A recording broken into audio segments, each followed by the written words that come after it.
કે જ્યાં ખંભાતના ધર્માંતરણ કેસમાં ફરિયાદ રદ કરવાનો હાઈકોર્ટનો ઇનકાર। આશા સુપરવાઇઝર નમ્રતા મેકવાન સામે નોંધાયેલા ગુનામાં કોઈ રાહત મળી નથી અને સાથે હવે હિન્દુ કર્મચારીઓ સમક્ષ ખ્રિસ્તી ધર્મનો પ્રચાર કર્યાનો આરોપ હતો, ત્યારે ધાર્મિક કાર્યક્રમમાં લઈ જઈ અને ધર્મ પ્રચાર કર્યાનો પણ આક્ષેપ કરવામાં આવ્યો છે। ચાર્જશીટ મુજબ JWI પાસેથી કરોડો રૂપિયાની રકમ મળી હોવાનો પણ અત્યારે દાવો કરાઈ રહ્યો છે। આર્થિક રીતે નબળા લોકોને ટાર્ગેટ કરાયા હોવાનું પણ કોર્ટનું અવલોકન અને સાથે જ હાઈકોર્ટે ટ્રાયલ કોર્ટ સમક્ષ દલીલો કરવા અરજદારને પણ સૂચના આપી દીધી છે। તો ખૂબ જ મહત્વના અપડેટ અત્યારે આવી રહ્યા છે।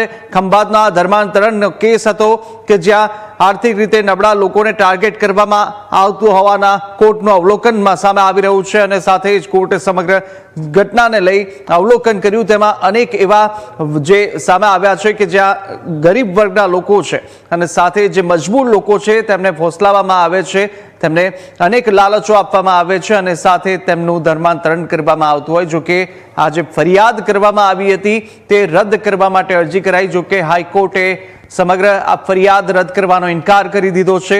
આશા સુપરવાઇઝર નમ્રતા મેકવાન સામે નોંધાયેલા ગુનાની અંદર રાહત હવે નહીં મળે, કારણ કે તેમની સામે આ ગુનો નોંધાયો હતો તે આ પ્રવૃત્તિમાં સામેલ હતા। હિન્દુ કર્મચારીઓ સમક્ષ ખ્રિસ્તી ધર્મનો પ્રચાર કર્યાનો તેમની પર આરોપ છે અને સાથે ધાર્મિક કાર્યક્રમની અંદર લઈ જવામાં આવતા હતા અને ધર્મ પ્રચાર કરવામાં આવતો હોય તેવા પણ આક્ષેપો આમની સામે થયા છે। તો સાથે અત્યારે સમગ્ર ઘટનાને લઈ હાઈકોર્ટે જે અવલોકન કર્યું છે તે પણ સામે આવી રહ્યું છે અને અપડેટ પણ મેળવીશું। સંવાદદાતા જયેશ આપણી સાથે સીધા જોડાયા છે। ધર્મેશ, આ સમગ્ર ધર્મ જે રીતે ધર્માંતરણ કરવામાં આવતું હતું અને ખોટી રીતે ધર્મનો પ્રચાર કર્યાનો પણ અનેક આક્ષેપો કરવામાં આવ્યા, પરંતુ તેને લઈ જે ફરિયાદ નોંધાઈ એ ફરિયાદ રદ કરવાનો મામલો અને હાઈકોર્ટે જે અવલોકન કર્યું છે તેમાં આખરે શું સામે આવી રહ્યું છે? છે તે ખંભાતનો છે। ખંભાતમાં એક આશા સુપરવાઇઝર જે બેન છે તેની સામે આ કેસ દાખલ કરવામાં આવ્યો હતો અને ત્યારબાદ વર્ષ 2025ના નવેમ્બર મહિનામાં છે ત્યાં કેસ દાખલ કરવામાં આવ્યો હતો, જેમાં આશા વર્કર સુપરવાઇઝર છે તેમની સામે એ આક્ષેપ કરવામાં આવ્યો હતો। જે સાથી કર્મચારીઓ છે તેમના દ્વારા એ આક્ષેપ કરવામાં આવ્યો હતો કે જે સુપરવાઇઝર છે તે સાથી જે આશા વર્કરો છે તેમને ધર્માંતરણ માટે દબાણ કરતા હોય, તેની સાથે અલગ અલગ જગ્યાઓ ઉપર છે તે કામથી લઈ જવાના બહાને લઈ ગયા હતા। વડોદરા સહિતની જગ્યાઓ છે કે જ્યાં લઈ જવામાં આવ્યા હતા અને ત્યાં જઈ અને તેમને ખ્રિસ્તી ધર્મના જે બાઇબલો છે તે બતાવવામાં આવ્યા, તેની સાથે કેટલાક યુટ્યુબ વિડીયો છે તે બતાવવામાં આવ્યા અને તેની સાથે વડોદરાનો જે કાર્યક્રમ યોજાયો હતો ત્યાં કેટલાક ખ્રિસ્તી ધર્મ અપનાવેલા લોકો છે તેમના દ્વારા એ ફાયદા બતાવવામાં આવ્યા હતા, એ પ્રકારના આક્ષેપો કરવામાં આવ્યા હતા। સાથે કેટલાક આક્ષેપો એ પણ કરવામાં આવ્યા છે કે જે કર્મચારીઓ છે તેમને એ પ્રકારે ધમકી છે તે આડકતરી રીતે આપવામાં આવતી હતી કે જો તમે આ બધા કાર્યક્રમોમાં ભાગ નહીં લો તો તમારી જે સેલરી છે તે અટકાવી દેવામાં આવશે। અને સાથે જે 5 આશા વર્કર બહેનો છે તેમના દ્વારા એ આક્ષેપ કરવામાં આવ્યા હતા કે જે આશા સુપરવાઇઝર છે તેઓ ધાક ધમકી આપે છે, તેની સાથે અનેક પ્રલોભનો છે તે આપવામાં આવી રહ્યા છે અને ખ્રિસ્તી ધર્મ જે અંગીકાર કરવા માટે છે તે દબાણ કરવામાં આવે છે તેવી એક ફરિયાદ છે તે વર્ષ 2025માં દાખલ કરવામાં આવી હતી। ત્યારબાદ પોલીસ દ્વારા સમગ્ર મામલે છે તે સુનિતા મેકવાન સામે ફરિયાદ દાખલ કરવામાં આવી, ત્યારબાદ ચાર્જશીટ છે તે પણ પોલીસ દ્વારા કરી દેવામાં આવી। જેમાં સૌથી ચોંકાવનારી બાબત એ છે કે પોલીસ તપાસમાં અનેક વોટ્સઅપ મેસેજ છે તે મળી આવ્યા છે, જેમાં બાઇબલ શીખવું છે, ખ્રિસ્તી ધર્મ અંગીકાર કરવો છે તે સહિત જે અનેક બાઇબલ હોય કે અનેક ખ્રિસ્તી ધર્મના પુસ્તકો છે તેને લઈને છે તે વોઇસ ચેટ થઈ હોય એ પ્રકારની વાત પણ પોલીસ તપાસમાં સામે આવી છે ને તમામ બાબતો ચાર્જશીટમાં ઉલ્લેખ કરવામાં આવી છે। પરંતુ એક સૌથી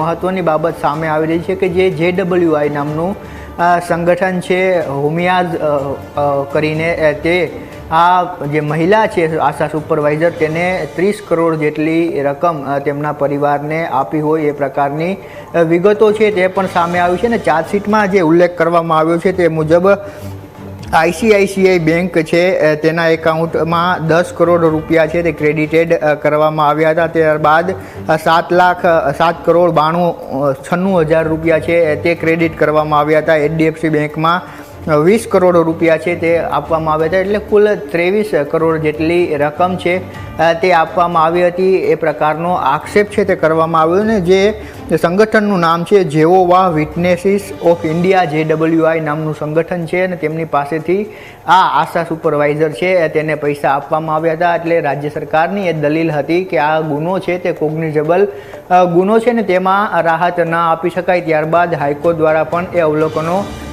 ચુકાદામાં કરવામાં આવ્યા છે કે જે સાથી આશા વર્કર બહેનો હતી તેઓ આર્થિક રીતે નબળી હતી અને તેમને એ પ્રલોભન છે તે આપવામાં આવ્યા. તેની સાથે હાઈકોર્ટે એ પણ નોંધ્યું કે જ્યારે વડોદરાના કાર્યક્રમમાં આ સાથી આશા વર્કરોને લઈ જવામાં આવ્યા હતા અને ત્યાં અનેક એવા લોકો ઉપસ્થિત હતા કે જેઓ ખ્રિસ્તી ધર્મ અંગીકાર કરી ચૂક્યા હતા અને તેમના દ્વારા એ કાર્યક્રમમાં એ ફાયદાઓ છે તે પણ બતાવવામાં આવ્યા હતા. સાથે જે આરોપી છે આશા સુપરવાઇઝર તેમની ઉપર એ પણ આક્ષેપ છે કે આ જે સાથી આશા વર્કરો હતા તેમને મૂર્તિ પૂજા ન કરવા માટે પણ છે તે બંધ રૂમમાં કહેવામાં આવતું હતું અને તેના ગેરફાયદા છે તે પણ જણાવવામાં આવતા હતા. તેની સામે ખ્રિસ્તી ધર્મ અંગીકાર કરવાથી તેના ફાયદા, બાઇબલ સહિતની પુસ્તકો વાંચવા માટે દબાણ કરવામાં આવતું હતું. એટલે આ એક એક્સેપ્શનલ કેસ છે ને એવામાં ગુજરાત હાઈકોર્ટે જે અરજદાર હતા આશા વર્કર સુપરવાઇઝર તેમને કોઈ પણ પ્રકારની રાહત આપવાનો ઇનકાર કર્યો છે. ને સાથે ચુકાદામાં એ બાબત નોંધી છે કે જો આરોપીને કોઈ પણ પોતાની દલીલો રાખવી હોય તો ટ્રાયલ કોર્ટ સમક્ષ રાખે, કારણ કે ત્યાં ટ્રાયલ ચાલુ છે. અને સાથે સૌથી મહત્વની બાબત એ છે કે ખંભાતમાં આ કિસ્સો બન્યો છે. અગાઉ પણ ભરૂચ સહિતના વિસ્તારોમાં આ પ્રકારે ધર્માંતરણના કેસો છે તે આવતા રહ્યા, પરંતુ આ કેસ એટલા માટે મોટો કહી શકાય કારણ કે 30 કરોડ જેટલી રકમ છે તે JWI પાસેથી આ આશા વર્કર સુપરવાઇઝર છે તેમના પરિવારે મેળવી છે. એ પ્રકારનો ચાર્જશીટમાં ઉલ્લેખ છે ને કયા સમયે કયા બેંક એકાઉન્ટમાં પૈસા લેવામાં આવ્યા છે તેનો પણ ઉલ્લેખ છે. એટલે જે આશા વર્કર સુપરવાઇઝર છે તેની સામે સીધો એ આક્ષેપ છે કે તેઓ ખ્રિસ્તી ધર્માંતરણ માટે છે તે લોકોને અને સાથી કર્મચારીઓ છે તેમને ફોર્સ કરતા હતા અને તેમની જે આર્થિક મજબૂરી હતો તેમનો લાભ ઉઠાવતા હતા. ને એ તમામ દલીલોને આધાર રાખીને ગુજરાત હાઈકોર્ટે જે ફરિયાદ રદ કરવાની અરજી છે તે ફગાવી છે. બિલકુલ બિલકુલ જયેશ, માહિતી સાથે જોડાવા બદલ આપનો ખૂબ ખૂબ